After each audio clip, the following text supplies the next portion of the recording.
guys, good morning, good afternoon, and good evening. So ito yung ating lulutuin ngayon guys. Ang hasa-hasa na kapatid ni Galunggong. Ayan yung ating sahog. Ayan siya.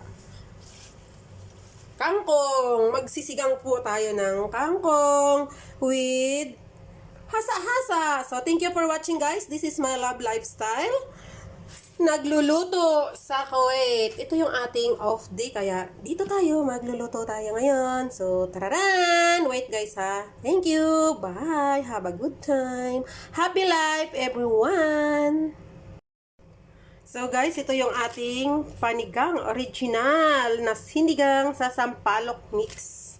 So, ito talaga guys, naglalagay ko ng ginisa mix sa aking mga niluluto lagi. Ayan. So, abangan po ang ating recipe. Sinigang na isda. Hasa-hasa.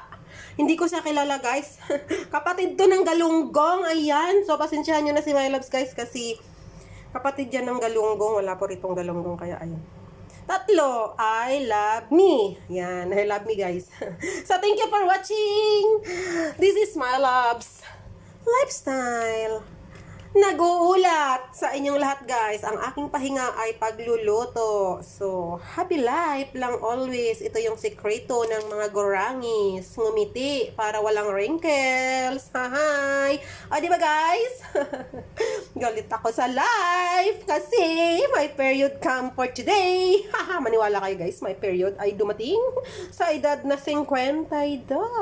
Charot! Just for fun. In fairness, in real life guys. Haha.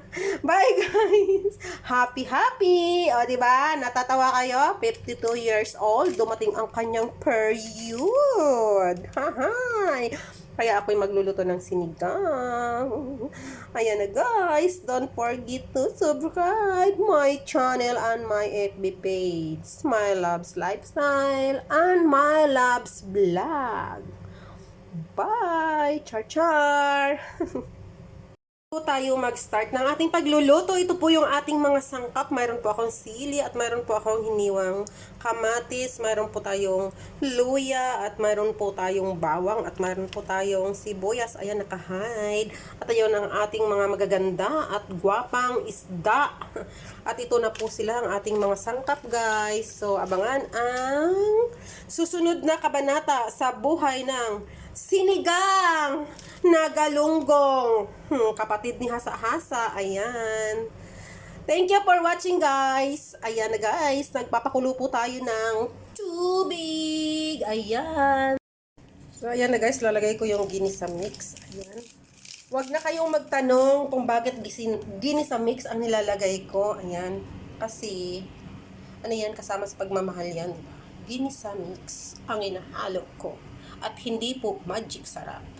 At ito na ating mga sahog, ating pakukuluan. Ayan, mag-antay po kayo ng kumulo siya at tayo ay maglalagay ng ating mga sangkap. Ito ang kusina ni My Loves guys. Ay nako, Bisaya version. Sinigang! Nako, wag na kayong magtanong kung bakit Bisaya version. Bisaya po ako. Ay nako, live Bisaya. Ayan, lalagyan ko na siya ng ginisang sampalok. Ayan, sampalok guys. Ayan, panigang sampalok pala yan siya. Ayan, oo. Huwag na kayong magtanong, nabubulol ako guys kasi stress po ako ngayon. Kasi mayroon po akong period. Sa 52 na edad, may period si My Loves. Nako, ewan ko lang. Bugnutin at mainit ang ulo. Kaya ipagluto na lang natin ng kapitbahay. Ayan guys. So, here we are guys. Ilagay na natin yung ating fish. Ayan. Ayan. At ayan. At isasama na natin ang ating sili. So, wait guys hanggang kumulo at maluto. So guys, pag naluto-luto na siya, ilalagay natin yung ating kangkong. So wag na kayo magtanong at bakit hindi ko siya in-slice yung ating isda kasi gusto ko siyang buo. At ang isdang ito guys, hindi pwedeng dalhin sa trabaho at bawal kumain ng fish sa trabaho. Ayan. So So guys, wag na nating patatagalin. Ilalagay na natin ang ating kangkong sa ating sinigang. Ayan, in fairness, kangkong kayo dyan. Ayan na guys ang ating kangkong.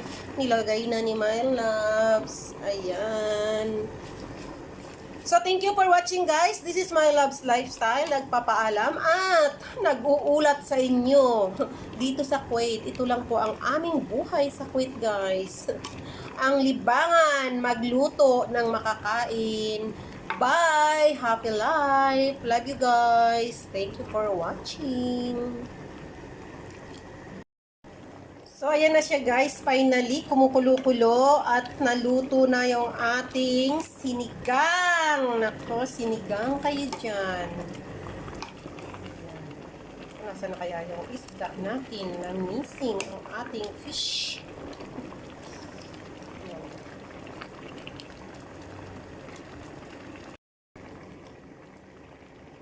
Ayan na siya guys. Ayan na yung ating fish. Sinigang na isda na galunggong, kapatid ng hasa-hasa. Ayan siya. Thank you. Hello guys. So, tara na let's kain tayo.